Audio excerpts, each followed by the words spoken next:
ರಂಗೇರ್ತಾ ಇದೆ 2024ರ ಲೋಕಸಭಾ ಚುನಾವಣಾ ಅಖಾಡ.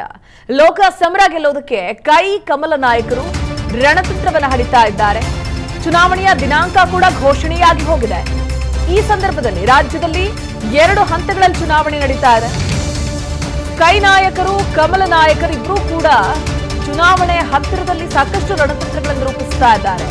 ರಾಜ್ಯದಲ್ಲಿ ಹೆಚ್ಚು ಸ್ಥಾನ ನಮಗೆ ಸಿಗಬೇಕು ಅಂತ ಕೈ ನಾಯಕರು ಪ್ಲಾನ್ ಮಾಡಿದ್ದಾರೆ. ಪ್ರಬಲ ಅಭ್ಯರ್ಥಿ ಅಖಾಡಕ್ಕಿಳಿಸೋದಕ್ಕೆ ಮಾಸ್ಟರ್ ಪ್ಲಾನ್ ಮಾಡ್ತಿದ್ದಾರೆ. ಪ್ರಬಲ ಅಭ್ಯರ್ಥಿಗಳು ಅಂದ್ರೆ ಇಲ್ಲಿ ಅಭ್ಯರ್ಥಿಗಳೇ ಇಲ್ಲ, ಅಭ್ಯರ್ಥಿಗಳ ಕೊರತೆ ಇದೆ. ಅವರೇನಾದ್ರೂ ಅಭ್ಯರ್ಥಿಗಳನ್ನ ಹುಡುಕೋದಾದ್ರೆ ಬಿಜೆಪಿಯಿಂದ ಟಿಕೆಟ್ ವಂಚಿತರಾಗಿರುವ ಅಸಮಾಧಾನಿತ ನಾಯಕರನ್ನ ಸೆಳಿಬೇಕು.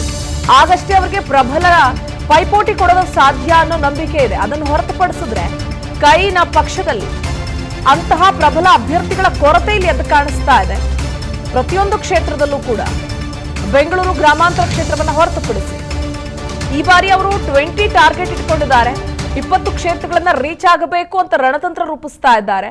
ಆದ್ರೆ ಆ 20 ಕ್ಷೇತ್ರಗಳಿಗೆ ಸರಿಯಾದಂತಹ ಸೂಕ್ತವಾದಂತಹ ಅರ್ಹವಾದಂತಹ ವ್ಯಕ್ತಿಯೇ ಇಲ್ಲ, ಅವ್ರಿಗೆ ಅಭ್ಯರ್ಥಿಯೇ ಸಿಗ್ತಾ ಇಲ್ಲ. ಒಂದ್ ಕಡೆ ಬಿಜೆಪಿಯಿಂದ ಟಿಕೆಟ್ ವಂಚಿತರಾಗಿರೋ ಅಸಮಾಧಾನಿತ ನಾಯಕರು, ಉದಾಹರಣೆಗೆ ಡಿವಿಎಸ್, ಸಂಗಣ್ಣ ಕರಡಿ, ಹೀಗೆ ಆಯಾಯ ಲೋಕಸಭಾ ಕ್ಷೇತ್ರಗಳ ವ್ಯಾಪ್ತಿಯಲ್ಲಿ ಯಾರೆಲ್ಲ ಟಿಕೆಟ್ ವಂಚಿತರಾಗಿದ್ದಾರೆ ಅಂಥವರನ್ನ ಸೆಳೆಯೋ ಪ್ರಯತ್ನಕ್ಕೆ ಮುಂದಾಗ್ತಾ ಇದ್ದಾರೆ ಕೈ ನಾಯಕರು. ಇವತ್ತು ಸಂಜೆ ಸಿಇಸಿ ಮೀಟಿಂಗ್ ನಡೆಯುತ್ತೆ. ಕಾಂಗ್ರೆಸ್ ಅಭ್ಯರ್ಥಿಗಳ 2ನೇ ಪಟ್ಟಿ ಬಿಡುಗಡೆಗೆ ಕಸರತ್ತಂತೂ ನಡೀತಾ ಇದೆ. ಇವತ್ತು ಮತ್ತೆ ಸಂಜೆಗೆ ಕಾಂಗ್ರೆಸ್ ಪಕ್ಷದ ಸಿಇಸಿ ಮೀಟಿಂಗ್ ನಿಗದಿಯಾಗಿದೆ. ಈಗ ಆಲ್ರೆಡಿ 7 ಕ್ಷೇತ್ರಗಳ ಟಿಕೆಟ್ ಅನ್ನ ರಾಜ್ಯ ಕಾಂಗ್ರೆಸ್ ನಾಯಕರು ಘೋಷಿಸಿದ್ದಾರೆ. ಉಳಿದ 21 ಕ್ಷೇತ್ರಗಳ ಪೈಕಿ 16 ಕ್ಲಿಯರ್ ಆಗಿದೆಯಂತೆ, 5 ಕ್ಷೇತ್ರಗಳು ಪೆಂಡಿಂಗ್ ಇದೆಯಂತೆ. ಬಳ್ಳಾರಿ, ಚಿಕ್ಕಬಳ್ಳಾಪುರ, ಕೋಲಾರ ಲೋಕಸಭಾ ಕ್ಷೇತ್ರ, ಚಾಮರಾಜನಗರ, ಕಲಬುರಗಿ ಕ್ಷೇತ್ರಗಳ ಟಿಕೆಟ್ ಪೆಂಡಿಂಗ್ ನಲ್ಲಿದೆಯಂತೆ. ಕೋಲಾರಕ್ಕೆ ಯಾರು, ಚಾಮರಾಜನಗರಕ್ಕೆ ಎಚ್ ಸಿ ಮಹದೇವಪ್ಪ ಪುತ್ರ ಸುನಿಲ್ ಬೋಸ್ಗೆ ಟಿಕೆಟ್ ಆಲ್ಮೋಸ್ಟ್ ಫೈನಲ್ ಅನ್ನೋ ಮಾತುಗಳಿತ್ತು. ಲಾಭಿ ಫೈನಲಿ ಯಶಸ್ವಿ ಆಯಿತು ಅನ್ನೋದು ಕೇಳಿ ಬರ್ತಾ ಇತ್ತು. ಆದರೆ ಚಾಮರಾಜನಗರ, ಕಲಬುರಗಿ, ಕೋಲಾರ, ಬಳ್ಳಾರಿ, ಚಿಕ್ಕಬಳ್ಳಾಪುರ ಈ 5 ಕ್ಷೇತ್ರಗಳು ಪೆಂಡಿಂಗ್ನಲ್ಲಿವೆ. ಪೆಂಡಿಂಗ್ ಕ್ಷೇತ್ರಗಳ ಬಗ್ಗೆ ಇವತ್ತು ಚರ್ಚಿಸಿ ಫೈನಲ್ ನಿರ್ಧಾರಕ್ಕೆ ಬರ್ತಾರೆ ಅಂತ ಹೇಳಲಾಗ್ತಾ ಇದೆ. ಚಿಕ್ಕಬಳ್ಳಾಪುರದಲ್ಲಿ ಯಾರನ್ನ ಕಣಕ್ಕಿಳಿಸಬೇಕು ಅಂತ ಬಿಜೆಪಿಯಿಂದ ಈಗ ಆಲ್ರೆಡಿ ಕೆ ಸುಧಾಕರ್ ಹಾಗೆ ಸುಮಲತಾ ಅವರ ಹೆಸರು ಕೂಡ ಕೇಳಿ ಬರ್ತಾ ಇತ್ತು. SR ವಿಶ್ವನಾಥ್ ಅವರ ಪುತ್ರ ಅವರ ಹೆಸರು ಕೂಡ ಕೇಳಿ ಬರ್ತಾ ಇದೆ. ಒಟ್ಟಾರೆ ಕೈ ನಾಯಕರಿಗೆ ಅಲ್ಲಿ ಆಕಾಂಕ್ಷಿಗಳ ಪಟ್ಟಿ ಇದೆ, ಆದ್ರೆ ಪ್ರಬಲ ಅಭ್ಯರ್ಥಿಗಳ ಕೊರತೆ ಕಾಣಿಸ್ತಾ ಇದೆ.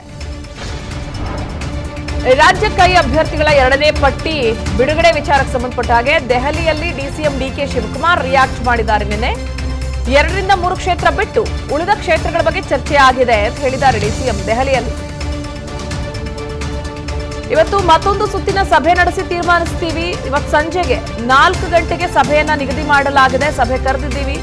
ಸಿಇಸಿ ಮೀಟಿಂಗ್ ಸಂಜೆ 4 ಗಂಟೆಗೆ ನಡೆಯುತ್ತೆ ಅಂತ ದೆಹಲಿಯಲ್ಲಿ ಡಿಸಿಎಂ ಡಿಕೆ ಶಿವಕುಮಾರ್ ಹೇಳಿದ್ದಾರೆ. ನಿನ್ನೆಯಷ್ಟೇ ಸಿಎಂ ಹಾಗೆ ಡಿಸಿಎಂ ಇಬ್ರು ಕೂಡ ದೆಹಲಿ ಪ್ರಯಾಣ ಬೆಳೆಸಿದ್ರು. ನಿನ್ನೆ ಸಿಇಸಿ ಮೀಟಿಂಗ್ ಇತ್ತು. ಈ ಕಾರಣಕ್ಕಾಗಿ ಇನ್ನು ಆ ಮೀಟಿಂಗ್ ಇವತ್ತು ಸಂಜೆಗೆ ಪೋಸ್ಟ್ಪೋನ್ ಆಗಿದೆ. ಅಂದ್ರೆ ಒಮ್ಮತದ ನಿರ್ಧಾರ ಅಥವಾ ಫೈನಲ್ ಡಿಸಿಷನ್ ಬರೋದಕ್ಕೆ ಆಗ್ತಾ ಇಲ್ಲ. ಆ ಕಾರಣಕ್ಕಾಗಿ ಇವತ್ತು ಸಂಜೆ ಮತ್ತೊಂದು ಸುತ್ತಿನ ಸಿಇಸಿ ಮೀಟಿಂಗ್ ನಡೆಸುತ್ತಾರೆ ಅಂತ ಹೇಳಲಾಗ್ತಾ ಇದೆ.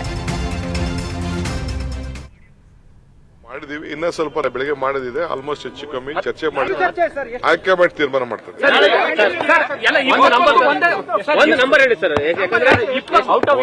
2-3 ಸೀಟ್ ಬಿಟ್ರೆ ಡಿಸ್ಕಷನ್ ಆಗಿದೆ. ಅನುಕ್ಷಣದ ಸುದ್ದಿಗಳಿಗಾಗಿ ವಿಸ್ತಾರ ನ್ಯೂಸ್ ಯೂಟ್ಯೂಬ್ ಚಾನೆಲ್ ಸಬ್ಸ್ಕ್ರೈಬ್ ಮಾಡಿ. ಹೊಸ ಸುದ್ದಿಗಳ ನೋಟಿಫಿಕೇಶನ್ಗಾಗಿ ಬೆಲ್ ಐಕಾನ್ ಕ್ಲಿಕ್ ಮಾಡಿ. ಲೇಟೆಸ್ಟ್ ಅಪ್ಡೇಟ್ಸ್ಗಾಗಿ www.vistaranews.com ವೆಬ್ಸೈಟ್ಗೆ ವಿಸಿಟ್ ಮಾಡಿ. ಅಂಗೈಯಲ್ಲೇ ಜಗತ್ತಿನ ಸುದ್ದಿ ತಿಳಿಯಲು ವಿಸ್ತಾರ ನ್ಯೂಸ್ ಕನ್ನಡ ಆಪ್ ಡೌನ್ಲೋಡ್ ಮಾಡಿ.